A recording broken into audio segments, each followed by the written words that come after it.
যে সময় ৩ থেকে ৭ বছরের শিশু মেয়েরাও ধর্ষণ থেকে নিরাপদ না, সেই সময় দ্বারাও আমরা নিজেদেরকে শ্রেষ্ঠ জাতি হিসাবে দাবি করি। যে সময় ফ্রি মিক্সিং ভাবে পড়ালেখার কারণে বিভিন্ন জায়গায় শিক্ষক দ্বারা ছাত্রীরা ধর্ষিত হইতাছে, সেই সময় দ্বারাও আমরা শিক্ষার মানদণ্ড নির্ণয় করি।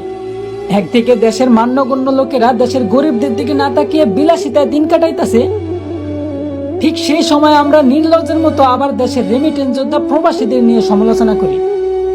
হ্যাঁ, এই সময়ও দেশের প্রধানমন্ত্রী একজন মহিলা, কিন্তু তারপরেও দেশের মা বোনদের আমরা ধর্ষণ থেকে বাঁচাতে অসক্ষমতা প্রকাশ করি। বলি মুসলিম দেশে বিধর্মীরা হত্যাকাণ্ড চালায়, তার কোনো বিচার নাই। সংখ্যায় বেশি আর দেশটা মুসলমানদের হওয়া সত্ত্বেও প্রতিবাদ করার মতো কেউ নাই। আসলে আমি মনে করি কি ভাই, আমাদের দেশে ইসলামের পক্ষে সঠিক বিচারই নাই।